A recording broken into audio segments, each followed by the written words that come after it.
All right, time for tonight's therapy session. For frequent flyers such as myself, well, status is just about everything. And British Airways has caused a real furore with controversial changes to its loyalty program that puts its top status seemingly out of the reach of many of its top flyers.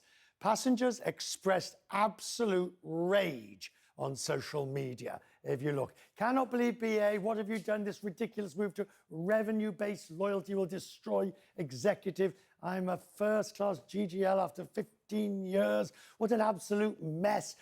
There's tons and tons and tons of this sort of thing, because starting in April, BA will give customers one tier point for every £1 spent on flights. To reach coveted gold, you'll need to spend more than £20,000, it's around $25,000 every year. Now, that is a massive change. In fact, the discrepancy between silver and gold is what's got people up in arms. Because that's merely a doubling, and that's way beyond it. It's the old system, remember, earned on flight distance and fares. So allowing savvy travellers to go gold for a fraction of the price. It's the latest in a string of announcements from airlines retooling their loyalty programs. Everybody's done it. United did it with Mileage Plus, Delta did it, and now BA as well. They've all done it. But Virgin Atlantic is hoping to capitalise on the controversy, trying to woo disaffected flyers. They will match the status on BA. Now, Anthony Woodman is the Vice President of Virgin Atlantic's Flying Club, and he is with me now. Sir, thank you for coming in. Status matches are nothing new, but you have spotted that this disaffection with the BA system and are really going for it. What's been the reaction? So we have a status match. It's always on. It's open to 11 other airlines. It's not just for British Airways. The reason we have our status match is we want everyone to be able to join Virgin Atlantic and experience the benefits. But I have to say, we've seen an amazing uptake. We've seen about triple our normal kind of volumes.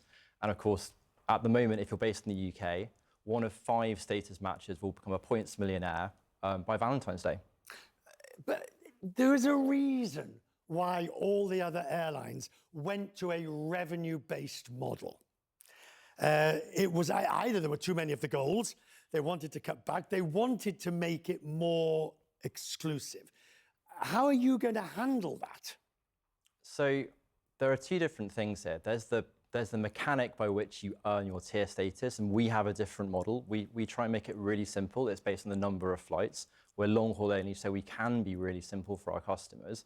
But then it's also about actually how accessible are your tiers and how accessible is your program. Because that's the key to it in this one. What seems to have got people up in arms is not that they've gone to a revenue model, but that it's become so difficult. And look, you know, I declare my own conflict of interest here. It's going to be just about impossible for me to get there next year unless I do a lot of finagling around.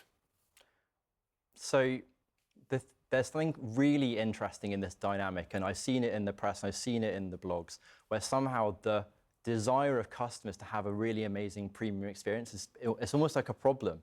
And actually, the demand for premium experiences, premium cabins, premium services, premium tiers is a fantastic thing for the airline industry. We exist to give customers amazing experiences. And so when you have customers that want that and you have an amazing demand for it, it's up to us as an airline to figure out how do we fulfill it. Right, but what we're seeing across, for example, Lufthansa and in the US, a lot of big frequent flyers are saying, listen, I'm no longer playing the elite game. You know, forget a bag of peanuts and a bit of extra this, that, the other, or whatever. Upgrades are much harder to get because the planes are full, capacity is strong. A lot of frequent flyers are saying, I will choose on the basis of price. And once I'm in premium cabin, I'm in premium cabin anyway. So it's just ego and status.